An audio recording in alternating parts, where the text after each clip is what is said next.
Assalamualaikum warahmatullahi wabarakatuh.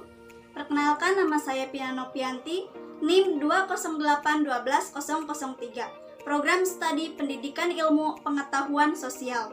Video ini dibuat untuk memenuhi salah satu tugas mata kuliah Teknologi Informasi dalam IPS yang diampu oleh Bapak Yopi Nugraha MKom.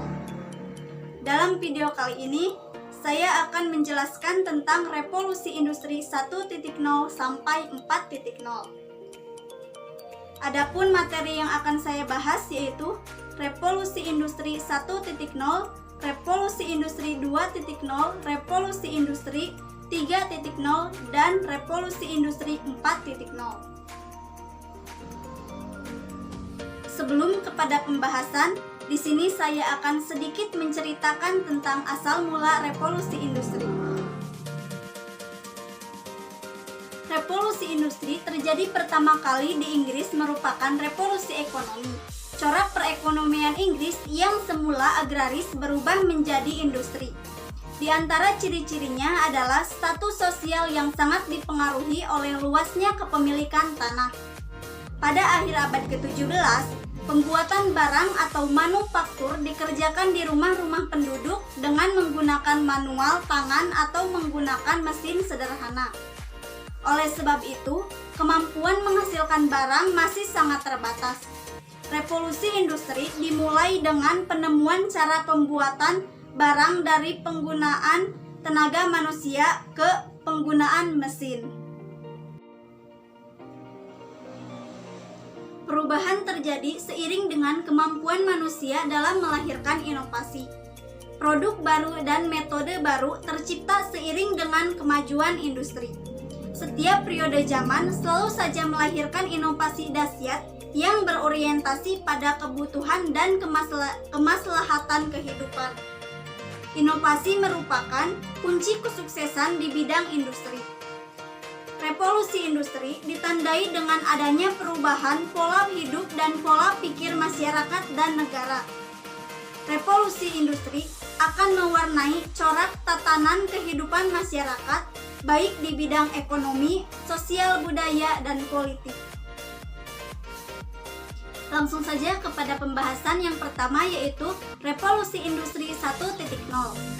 Revolusi industri merupakan suatu perubahan besar yang cepat dan radikal yang mempengaruhi corak kehidupan manusia. Sejarah mencatat sekitar tahun 1800 sampai 1900 merupakan periode revolusi industri 1.0. Inggris merupakan negara yang mempelopori terjadinya revolusi industri.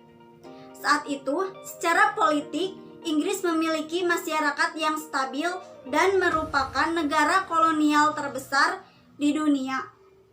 Kehidupan masyarakat sebelum revolusi industri terkonsentrasi di pedesaan yang mengandalkan penghasilan dari sektor pertanian yang pendapatannya sangat minim dan terbatas.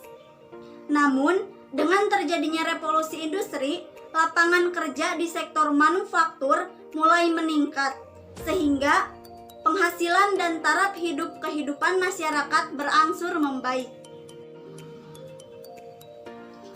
Faktor kunci terjadinya revolusi industri juga dipengaruhi oleh timbulnya revolusi di bidang ilmu pengetahuan yang mulai berkembang sejak pertengahan abad ke-16. Sektor industri yang mengawali revolusi industri 1.0 diantaranya industri tekstil.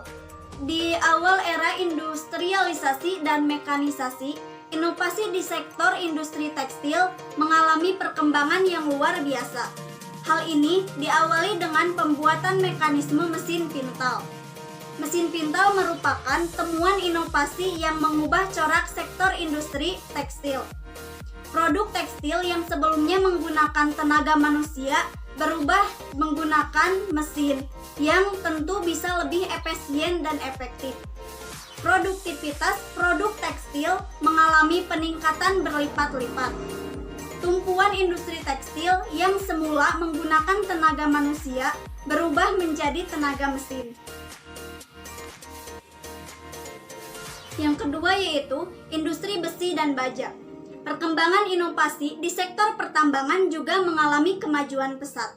Dengan ditemukannya inovasi produksi, proses pembuatan besi dan baja yang lebih murah. Biaya proses pembuatan besi dan baja murah merupakan tonggak sejarah perkembangan industri permesinan dan transportasi. Besi dan baja memperkokoh perkembangan revolusi industri berikutnya. Besi dan baja, keduanya merupakan bahan penting yang digunakan untuk pembuatan berbagai peralatan dan infrastruktur penting lainnya. Yang ketiga yaitu industri transportasi. Sebelum revolusi industri, barang-barang hasil produksi diangkut dengan menggunakan tenaga hewan. Namun, setelah ditemukannya mesin uap dan kapal uap, proses pengiriman barang produksi ke lokasi yang jauh bisa menggunakan kapal laut dan kereta api. Pembahasan yang kedua yaitu revolusi industri 2.0. Pada periode ini, terjadi kemajuan industri yang sangat cepat di Inggris, Jerman, Amerika, Perancis, dan Jepang. Selanjutnya, revolusi industri ini menyebar ke seluruh Eropa dan Amerika. Revolusi industri 2.0 ini merupakan kelanjutan yang tidak terpisahkan dari revolusi industri sebelumnya, yang dimulai di Inggris pada abad ke-18. Revolusi industri 2.0 dikenal juga dengan teknologi di mana dalam periode ini terjadi lompatan besar dan radikal dalam perkembangan teknologi dan budaya masyarakat. Inovasi pada periode ini merupakan pengembangan industri sebelumnya yang berbasis ilmu pengetahuan dan teknologi dan berlangsung sekitar tahun 1900 sampai 1960 yang bercirikan dengan ditemukannya mekanisasi sistem produksi massal dengan menggunakan jalur perakitan yang lebih efektif dan efisien serta adanya standarisasi mutu dan kualitas. Beberapa inovasi dan kemajuan pada periode revolusi industri 2.0 antara lain: yang pertama, pengembangan sumber daya energi seperti minyak bumi, batu bara sebagai bahan bakar baru. Yang kedua, periode awal teknologi listrik yaitu penemuan arus listrik AC dan DC yang difungsikan untuk pembuatan motor listrik atau elektrifikasi. Yang ketiga, inovasi baru produksi besi dan baja dalam skala besar. Yang keempat, produksi massal mobil dan pesawat sebagai alat transportasi massal. Yang kelima, meluasnya pemakaian mesin industri untuk manufaktur. Yang keenam, meluasnya penggunaan telegraf yang memungkinkan untuk melakukan komunikasi jarak jauh. Dan yang terakhir yaitu penggunaan teknologi listrik yang diterapkan ke dalam teknologi transportasi dan telekomunikasi merupakan lompatan besar bagi perkembangan di sektor industri. Pembahasan yang ketiga yaitu revolusi industri 3.0. Revolusi industri ketiga yang diawali dengan munculnya teknologi informasi dan elektronik yang masuk ke dalam dunia industri, yaitu sistem otomatisasi berbasis komputer dan robot. Peralatan industri sudah tidak lagi dikendalikan oleh manusia, namun sudah dikendalikan oleh komputer atau lebih dikenal dengan istilah komputerisasi.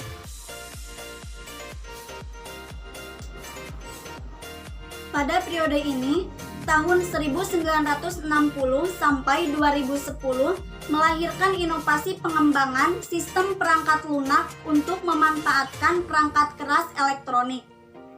Banyak penemuan-penemuan dan pembuatan perangkat elektronik yang memungkinkan untuk melakukan otomatisasi operasional mesin-mesin yang menggantikan peran operator produksi. Beberapa inovasi dan kemajuan pada periode revolusi industri 3.0 antara lain: yang pertama, teknologi komputer; yang kedua, akses internet; yang ketiga, peralatan elektronik smartphone; yang keempat, inovasi sistem perangkat lunak; yang kelima, inovasi dan pengembangan sumber energi baru. Pembahasan yang terakhir yaitu revolusi industri 4.0. Revolusi industri 4.0 yaitu era yang ditandai dengan adanya konektivitas manusia, data, dan mesin dalam bentuk virtual atau dikenal dengan istilah cyberphysical. Perkembangan revolusi industri membawa perubahan yang sangat cepat dengan tujuan mulia menciptakan kualitas kehidupan yang lebih baik lagi. Pada era industri 4.0 ini, ada pergeseran tren inovasi ke arah teknologi digital. Di era revolusi industri 4.0 memungkinkan otomatisasi di semua bidang untuk mencapai produktivitas yang efektif dan efisien. Istilah lain dari revolusi industri 4.0 adalah revolusi digital dan era disrupsi teknologi. Semua bidang akan menggunakan otomatisasi sistem pencatatan dengan menggunakan komputer. Salah satu karakteristik unik dari revolusi industri 4.0 adalah penerapan kecerdasan buatan dalam semua bidang industri. Revolusi industri 4.0 berasal dari sebuah proyek yang diprakarsai oleh pemerintah Jerman untuk mempromosikan komputer manufaktur. Peluang di zaman revolusi industri 4.0. Revolusi industri 4.0 akan banyak mengubah industri dan karakter pekerjaan, menghadirkan lini-lini usaha baru, lapangan pekerjaan baru, profesi baru yang tidak terpikirkan sebelumnya. Tuntunan kemampuan yang dibutuhkan di era industri 4.0 berubah mengikuti perkembangan teknologi. Untuk bisa bersaing di era industri 4.0, kita harus mampu membaca dan responsif terhadap perubahan dan membekali diri dengan keterampilan terkini. Ancaman di zaman revolusi industri 4.0. Kehadiran revolusi industri 4.0 akan mengancam lini usaha yang ada karena profesi dan lapangan kerja digantikan oleh sistem otomatis dan robot. Penggunaan tenaga robot berdampak pada biaya yang lebih murah, efektif, dan efisien. Pada era industri 4.0, manusia akan hidup di dalam ketidakpastian. Oleh karena itu, kita harus memiliki kemampuan untuk memprediksi masa depan. Kehadiran industri 4.0 akan mengancam keberadaan perusahaan-perusahaan yang telah mapan. Disruptif teknologi hadir begitu cepat dan sudah banyak kisah perusahaan besar yang tumbang dengan meninggalkan kesedihan yang mendalam. Kecepatan pelaku bisnis dalam merespon suatu perubahan sangat menentukan kemajuan untuk masa mendatang. Persaingan bisnis tidak lagi kasat mata, karena teknologi digital mampu menembus tatanan yang ada. Secara fisik tidak terlihat adanya pesaing, namun kenyataannya secara virtual banyak sekali pesaing. Rahasia sukses di era revolusi industri 4.0. Model industri 4.0 adalah kombinasi gabungan dari beberapa inovasi teknologi terbaru, seperti teknologi informasi dan komunikasi, sistem jaringan, big data atau cloud computing, virtualisasi, dan lain sebagainya. Oleh karena itu, mempersiapkan diri dengan meningkatkan kompetensi di bidang teknologi digital adalah sebuah keniscayaan dan keharusan. Mungkin sekian video presentasi dari saya, semoga bermanfaat. Terima kasih. Wassalamualaikum warahmatullahi wabarakatuh.